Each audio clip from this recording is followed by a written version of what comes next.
simply not a coincidence. This is the Biden political lawfare that we have seen time and time again. It is a deflection from everything that they have done. And if you don't believe me, look at the facts.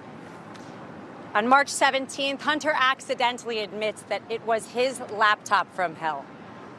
The next day, DA Alvin Bragg indicts President Trump.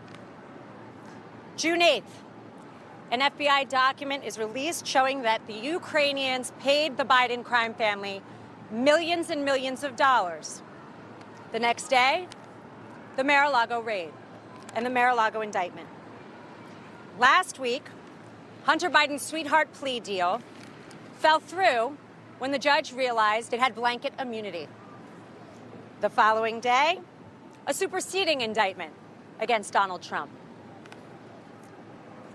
July 31st, Devin Archer goes to testify in front of the House.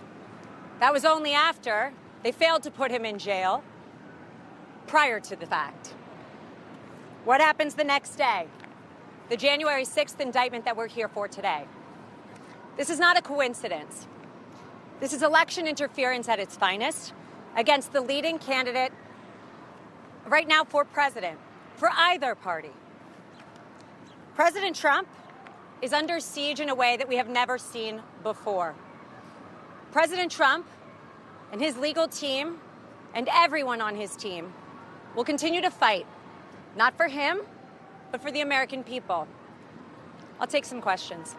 Well, thank you. I know the president has called this a witch hunt. You just laid out several examples of that.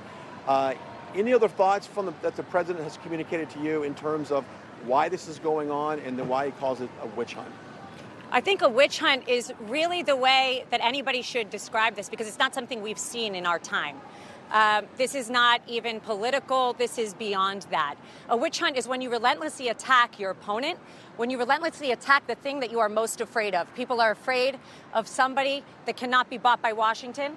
People are afraid of somebody who is independently wealthy and who has given up his good life to fight for this country. And that frightens a lot of politicians who are career politicians, unfortunately, because he'll get back there, and I know he'll be fighting for every one of us so that this doesn't happen to us. You say this case is about free speech, but the special counsel says Trump could have disagreed with the results and talked about it. No crime there. The difference is what he did to try and switch the votes. So what is it that he did to try and switch the votes that you refer to? By bringing cases, by using the law in an appropriate manner, unlike what we're sitting here today seeing. This is not appropriate.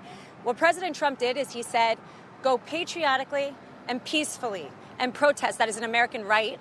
That is why we are America and we are not a third world country. Although I will say that today, I don't feel very much like we are in America. Yes. This case should go forward before or after the 2024 presidential election? I think that every court needs to look at this as a whole, right? It's not about the January 6th case. It's about the fact that in the matter of a couple months, we have seen them try and tie up, and me as an attorney, I've never seen this, tie up one individual who's running a campaign, running for office for president, so that he is in court, in depositions, and distracted, so that he won't properly run for 2024. And frankly, it's not going to work.